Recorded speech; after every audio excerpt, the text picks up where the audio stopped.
Electrical evolution లో first chapter 600 బీసీలోనే start అయ్యింది. టాలిస్ అనే ఫిలోసోఫర్ ఒక యాంబర్ స్టోన్ ని జంతువుల ఒక వెంట్రుకల మీద రబ్ చేసినప్పుడు కొన్ని వెంట్రుకలు అట్రాక్ట్ అవడం గమనించాడు.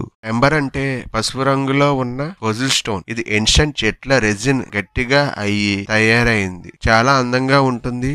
యాంబర్ ని జంతువుల యొక్క వెంట్రుకల మీద రబ్ చేస్తే ఫస్ట్ గా ఫ్రిక్షన్ క్రియేట్ అవుతుంది. వెంట్రుకలు ఎలక్ట్రాన్స్ ని ఈజీగా కోల్పోతాయి. యాంబర్ మాత్రం వాటిని అట్రాక్ట్ చేసుకుంటుంది. అందుకు ఎలక్ట్రాన్స్ వెంట్రుకల నుండి యాంబర్ మీదకు జంప్ చేస్తాయి. ఈ ఎలక్ట్రాన్స్ యాంబర్ సర్ఫేస్ మీద యూనిఫామ్ గా సెటిల్ అయ్యి యాంబర్ నెగిటివ్ చార్జ్ లో ఉంటుంది.